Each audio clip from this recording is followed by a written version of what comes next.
Subscribe करें हमारे YouTube channel साधना gold को और पाएं वीडियो सबसे पहले। और हाँ, बेल आइकन दबाना ना भूलें। ब्राह्मणों के प्रति वर्तमान काल में लोगों के मन में जो द्वेष भावना आई है, उसमें एक बहुत बड़ा षड्यंत्र है। जो विदेशी आक्रांता हैं, जैसे पहले मुगल आए, अंग्रेज आए,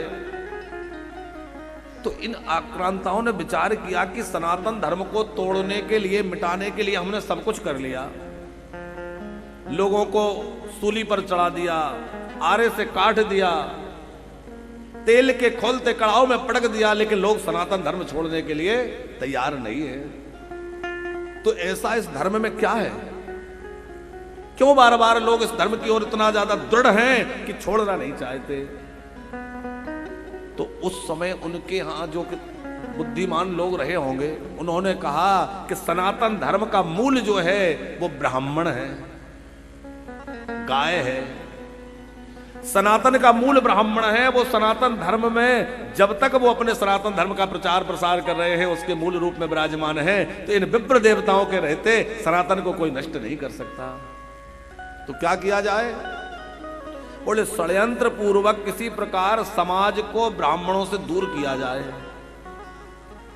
तो सबसे पहले गुरुकुल नष्ट किए गए, गुरुकुलों पर प्रहार किया गया। गुरुकुल बंद होना चाहिए। मिशनरी स्कूल खोल दिए गए ताकि वहां हमारे बच्चों के अंदर जो है विदेशी संस्कार डाले जा सके, उनके अंदर सनातन बीज को हटा करके और तमाम अनर्गल बातें डाल दी जाएं, और हमारे धर्म के प्रति, हमारे आचार्यों के, गुरुजनों के प्रति तमाम उन्होंने घृणित भाव भर दिए। क्या बतावे, वर्तमान काल में सिनेमा जगत ने भी इस क्षेत्र में बहुत काम किया। बहुत क्षति हुई है हमारे धर्म की इन सिनेमाओं के कारण। कहीं ना कहीं षड्यंत्र पूर्वक सनातन को नीचा दिखलाने के लिए तरह तरह से दिखाया गया, वो महात्मा ढोंगी है, वो ब्राह्मण ढोंगी है, और पता नहीं क्या क्या दिखला देते हैं। तो आक्रांताओं ने विचार किया कि जब तक सनातन धर्म को मिटाया नहीं जा सकता, कब तक नहीं मिटाया जा सकता? जब तक समाज की इन ब्राह्मणों के प्रति निष्ठा है। गुरुकुलों में ये जाते हैं, अपने बच्चों को शिक्षा देते हैं, और ब्राह्मण इनको एकदम दृढ़ करके, पक्का करके निकालते हैं। फिर ये अपने धर्म से अड़ग रहते हैं, डिगते नहीं हैं।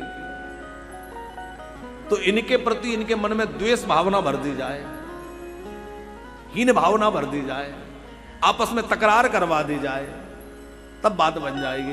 और वही किया गया।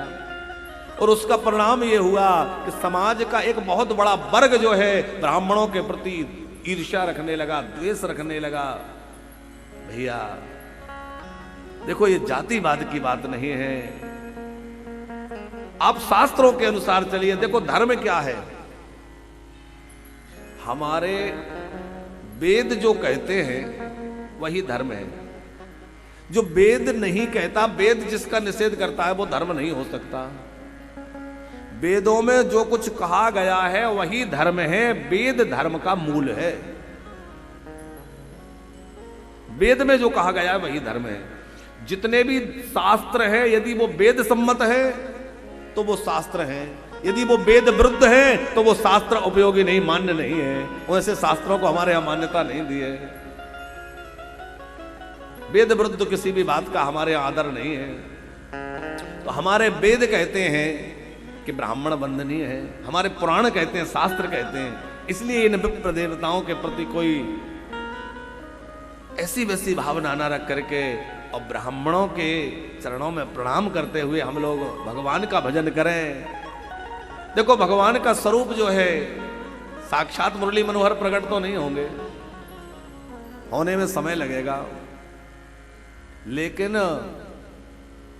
हमारी तुलसी में श्रद्धा हो, हमारी गाय में श्रद्धा हो, ब्राह्मण में श्रद्धा हो, साधु संतों में हमारी श्रद्धा हो, वेद पुराणों में हमारी श्रद्धा हो, तभी जाकर के हमें ठाकुर जी में ठीक से श्रद्धा जम पाएगी। क्योंकि ये सब ठाकुर जी के अंग हैं।